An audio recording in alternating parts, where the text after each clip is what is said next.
Hey guys, welcome back to the channel. In today's video, we're going to go over all of the latest content in Hockey Ultimate Team, including some new game day tilt cards that are going to operate a little bit differently than they have in the past. As always, guys, if you enjoy the content, make sure that you subscribe to the channel for the most up-to-date news, tips, and info for NHL 23. All right, let's get into it. Before we get into the new content, guys, we've got a brand new Hut Rush. We haven't touched on Hut Rush in quite some time. If you are brand new to Hockey Ultimate Team, Hut Rush is essentially the only way to get immediate rewards in Hockey Ultimate Team. There is no waiting for your Rivals awards, squad battles, Hut Champs, any of that. Hut Rush is completely immediate, meaning that whenever you earn one of these tiers, you will get the cards or the packs unlocked in them. As you can see, the tiers have been extremely expensive this year, and it's because they are meant to be done over the course of a month. As you can see, January 24th all the way to February 21st will be how long this Hut Rush lasts. If you are someone that is trying to get everything done, I would never, ever recommend trying to actually complete all of this in the 1 week, and I'll explain why for anyone that is new. Again,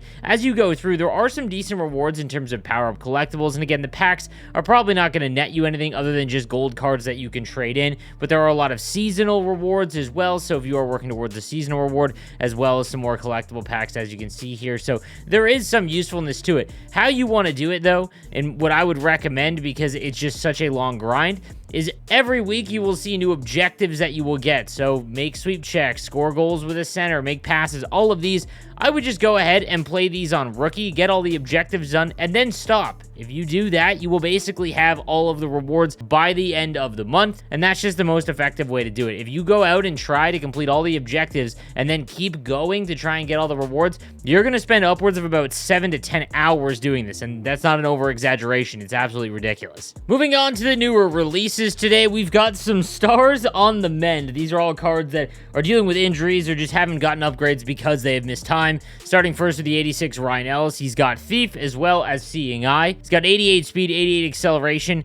We'll get up to 88 agility. If you've just started your team, it is very difficult to find defensemen that have decent skating as well as okay defensive awareness. He's going for about 17,000 coins right now. Thief is a very good synergy, and Seeing Eye is nice if you have learned how to go for tip shots and things like that. He's not going to be great for you, but he is enough, and again, that upgrade from base cards early on can be a little difficult. Max PACIORETTY's up next, the 87 overall forward, 6'2", 217, great size, has spark as well as close quarters. If you've just started the game again and you were looking for a decent winger that isn't going to cost you an absolute ton, if you activate silver close quarters on him, those far side shots as well as stuff in tight is going to be phenomenal. It is one of the better abilities in the game, and when you combine Max PACIORETTY's size at 6'2", 217, and if you can get spark activated, he's got 89 body checking. This is a fine forward, again, if you've just started out the game and you're looking for a cheaper winger. THATCHER DEMKO also gets a card. He's 87 overall, 6'4", 192. He was very good in years past. However, goalies are an absolute mess right now. 70 aggression is good. He's 6'4", so I mean, you know,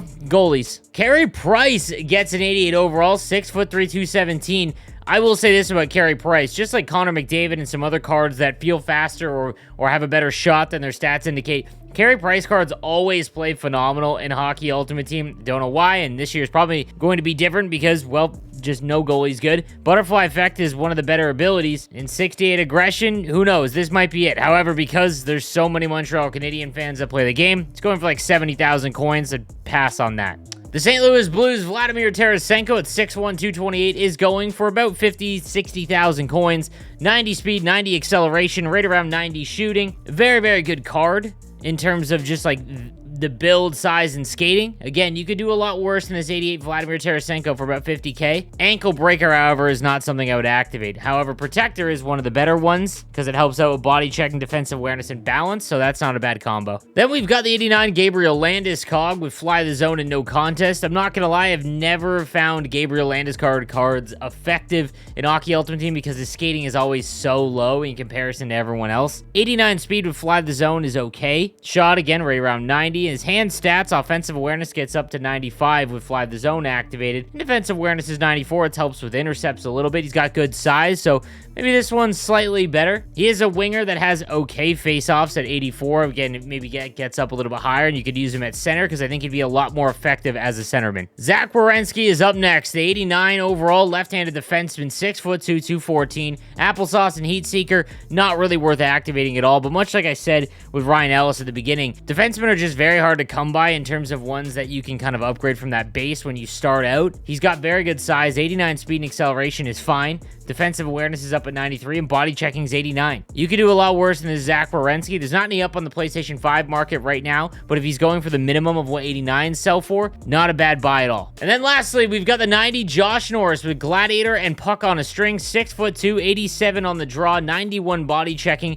Again, a very good centerman build. 89 speed, 89 acceleration is fine for a centerman. His wrist shot is sneaky good with Gladiator activated, and it will get his body checking up to 91 with it activated, like I said. Again, if he is going for the bare minimum of what 90s go for, I think this is a decent buy just because of the size, skating, and shot combo. I wish he had a usable ability, but that might keep his costs down if you are someone who's looking for a bargain. All right, on to the game day tilt cards, and how this is going to work is they are going to take place in the featured CHL Top Prospect White versus Red game on January 25th. The winning team will have their overalls boosted to +3. Now, you have to keep in mind, guys, that usually speed and acceleration operate at 0.5 of an increase. So if they go up by 3, that would mean they usually go up by 1.5. Most of the time, it rounds up. So you're looking at +2, potentially only +1. So just keep that in mind. We'll start first with the 87 Cam Allen with Workhorse and Seeing Eye as a defenseman. I like Seeing Eye quite a bit, and Workhorse is one of the better synergies as well. 89 speed, 90 acceleration. He's got 84 body checking though, and 89 defensive awareness. Again, these cards might cost a little bit, and again, if he does not win, you have to take that value into account. If he does go up to 92 acceleration, 91 speed, and gets that +3 to body checking, you're looking at a little bit better of a card. And again, Seeing Eye isn't half bad of an ability. Denver Barkley's up next, a 5'9" center, 154, 87 overall, magician and puck on a string.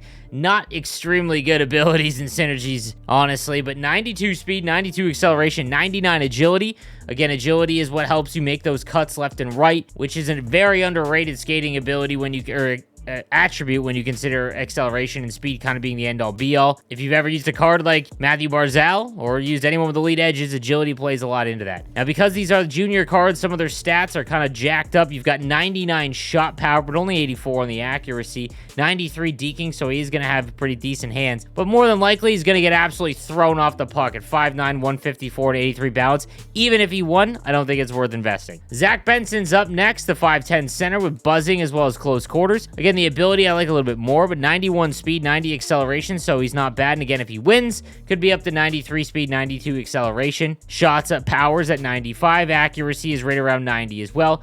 Body checking is abysmal, and only 85 on the draw. If he was to win and gets up to 88, that's a lot more usable, in my opinion, just because of how good centermen are right now. Buzzing's a decent synergy, but it's a little bit more difficult to activate. I'd rather have him than Denver Barkley. Nate Danielson, the 87 overall center, 85 on the draws. Magician, puck on a string. Well, I've seen that before. 6'1", 185, 87 speed, 87 acceleration. I don't think that makes up for him being 6'1". Again, he's only going to go up to 89 speed and acceleration, so just keep that in mind. His body checking is only 81, so that will come into play, and his ability is just not worth activating. Then we've got Ethan Gauthier, 5'11", 176, magician and wheels. However, again, wheels is not really worth activating unless he's got high-end speed. 90 speed is good, but at this point, there's a higher 90s. 90 acceleration, he's got 98 on that shot power. Deking's at 91. 87 on the draw, a little bit better. If he wins, he's up to 90. Body checking's only 82, and he is 5'11", 176, so he's going to play a lot like Mitch Marner or Pedersen cards, but even smaller, so keep that in mind. Lastly, we've got Caden Price, 6'1", 180 with applesauce and in reverse. Again, not abilities or synergy that I would look to activate. Has 88 speed, 88 acceleration, 98 agility, but 90 body checking. Only 84 defensive awareness, which is risky at this stage for a defenseman. However, if you were going to go after one of them, this is probably it, just because defense is a lot harder to come by, especially left-handed defensemen. And if he were to win, he's going to probably have 90 speed and acceleration, which is more than usable, again, especially on the back end. That's going to do it, guys. Let me know what you think in the comments section down below, and stay tuned as my HUT database website is launching very, very soon. See you next time, guys.